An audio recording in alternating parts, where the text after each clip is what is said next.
Brother lads, welcome back to Cossy Arsenal Podcast. My name is Cossy. Good morning, good afternoon, good evening, wherever you are in all parts of the world. Welcome back to the channel. Welcome back to a brand new video. Arsenal have signed Declan Rice from Westham in a deal amounting up to 105 million pounds. Westham have agreed with Arsenal on the payment details, structure, add-ons, and everything. And he will be an Arsenal player as long as he passes his medicals and can also be announced as well. This is a huge move. Arsenal fans, talk to me in the comment box below. Is this where Arsenal become the new Liverpool? Is this where Arsenal become the next big thing on the block? Is this the equivalent of the Virgil van Dijk signing that Liverpool made to win the UEFA Champions League and the Premier League? Is this the signing that equates to Alisson signing for Liverpool? Is this a signing that guarantees Arsenal silverware? Because it is done, there is no going back.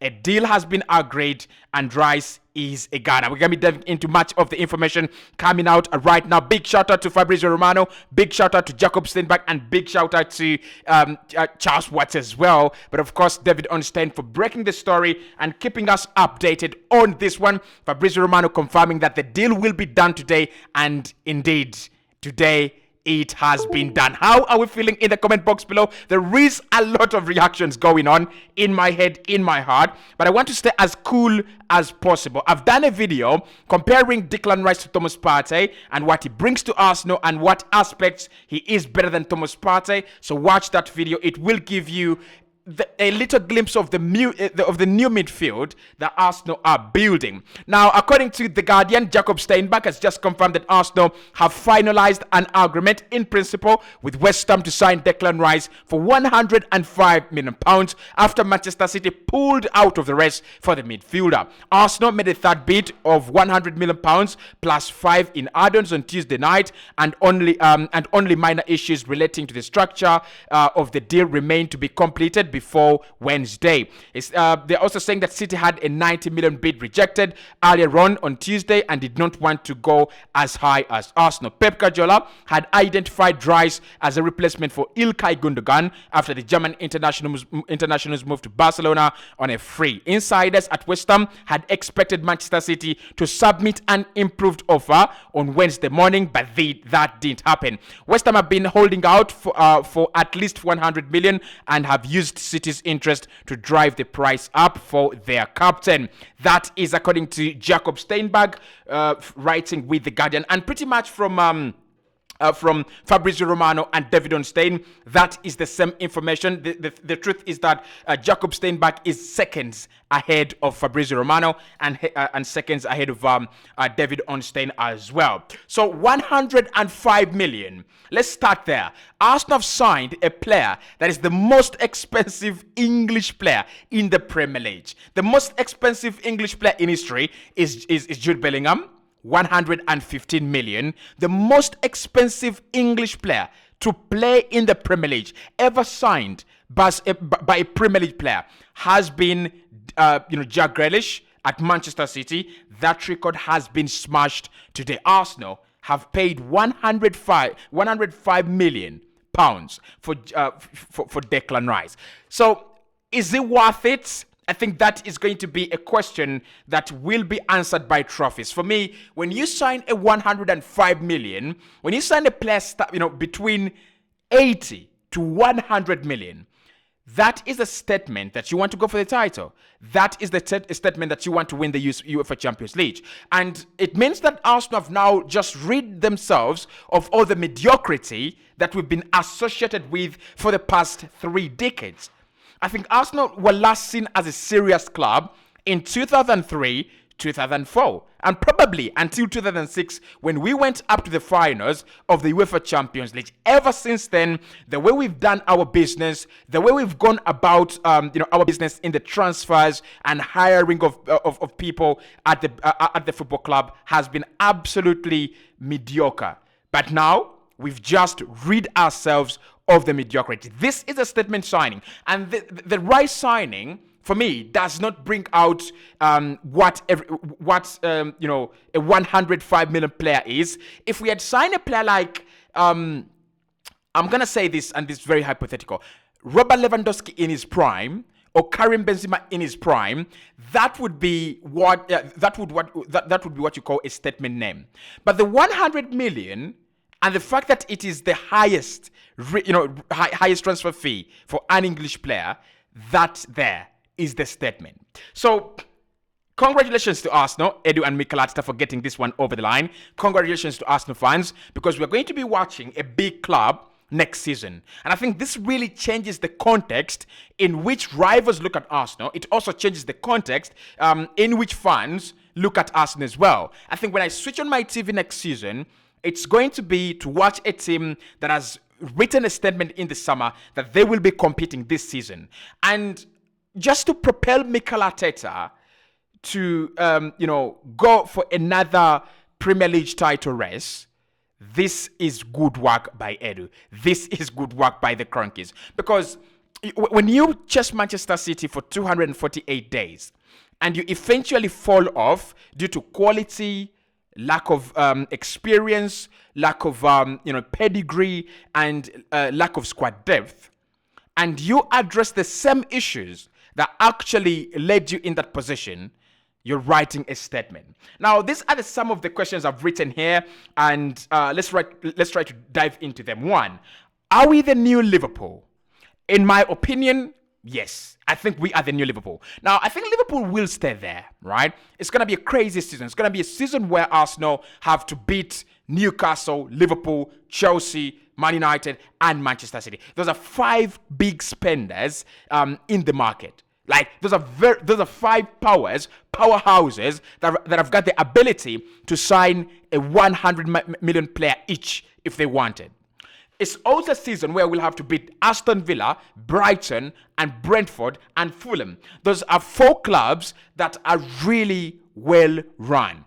They will spot a good talent, and they will bring him in, and will fit into their system, and they will give you a lot of trouble.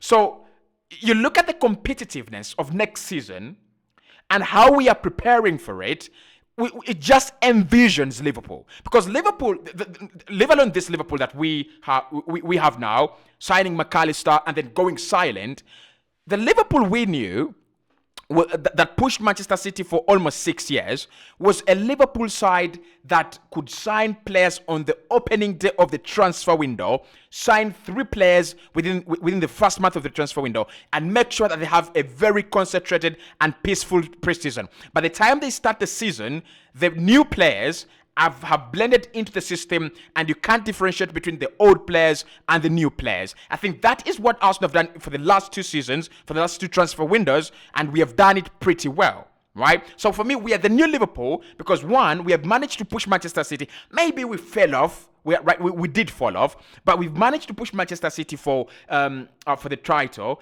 in a season where no one expected us to, actually. In a season where we absolutely had no right to go and score 88 goals, accumulate 84 points with that squad depth, and with that quality of players.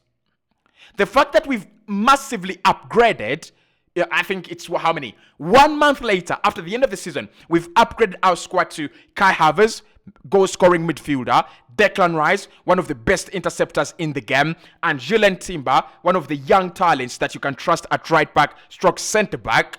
That writes a statement. That means that we have overtaken Liverpool in ambition, seriousness. Of course, their project is a little bit ahead of ours because they have a Premier League, a Champions League, an FA Cup, and a Carabao Cup. So they have winners in there. They have players with pedigree, and they have a very, very qualified manager.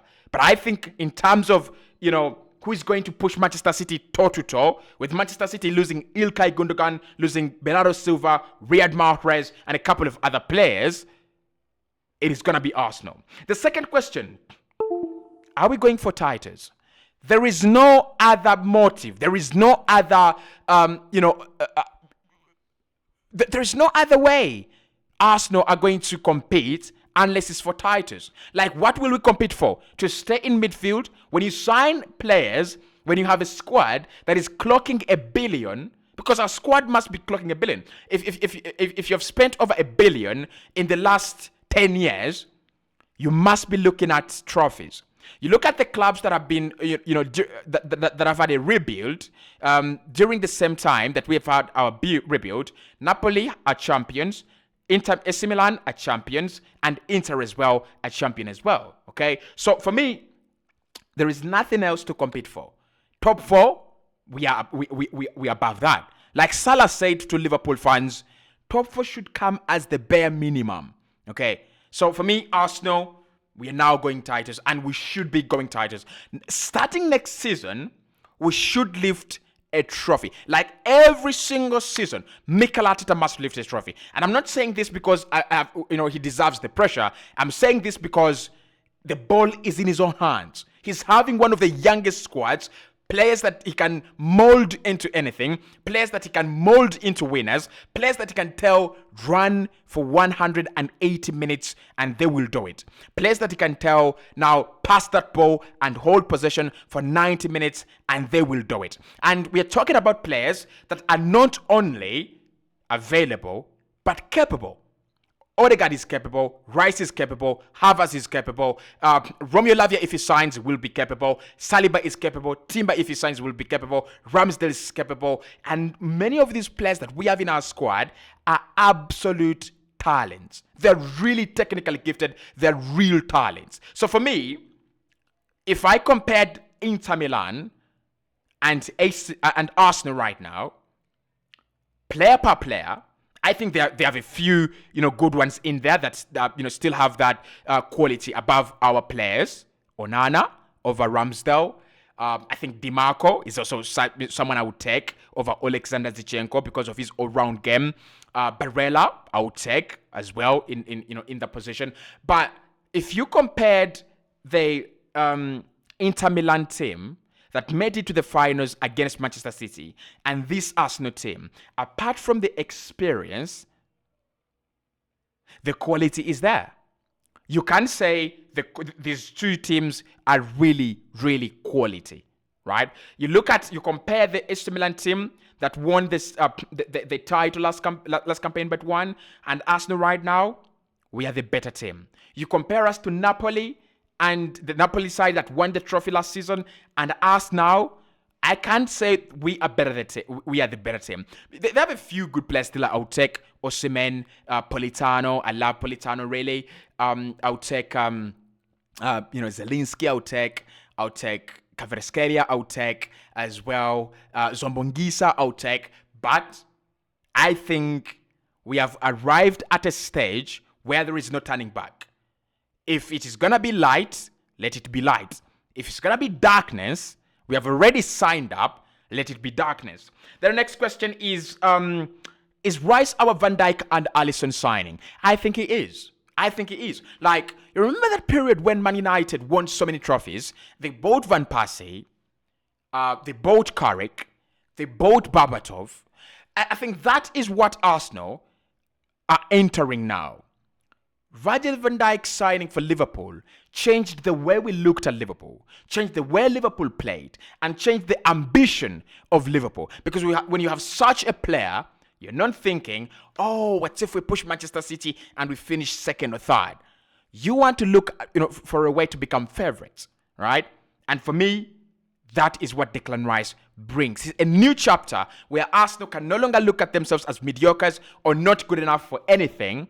We can go and push any team right about now. So he is our Virgil van Dijk. He is our Alisson. That kind of that kind of signing, that kind of player that you don't groom, but you outsource from somewhere else. You bring them in, and they massively elevate the quality. I think that is Declan Rice. Next one is the next one is a tricky one. The Declan Rice fee must be justified, and now the Arteta has the pressure. And we cannot look. We can't just go. Arsenal will be competing in the UEFA Champions League every season. Arsenal will be will win against Manchester United every season, and probably win against Manchester City at home every season. That is what I would have wanted with the previous regime of players. What I want now is to feel the pressure. I really did love the pressure last campaign. When we went into every game fighting to win, fighting to become the better side, fighting to the end. I really loved it. And with Arsenal now signing the player with the players of Rice's caliber, the pressure must be every season. The pressure must be on every season. We must push Liverpool and Manchester City and Chelsea and Man United every season. Like, we can't afford to drop off. The only way this signing makes sense is if Arsenal are involved in title challenges every season. Don't tell me it is not easy. Liverpool have done it for half a decade. And they have played during that time, they have 2 Champions League finals, actually 3 finals, 2 lost to Real Madrid, 1 against Liverpool. Imagine if they had won at least 2 UEFA Champions League titles. That would be immense. That would be incredible, right?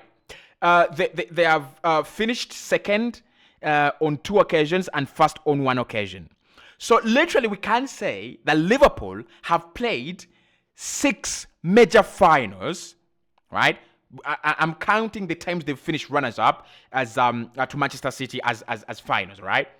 They have played 6 major finals in the last 6 years.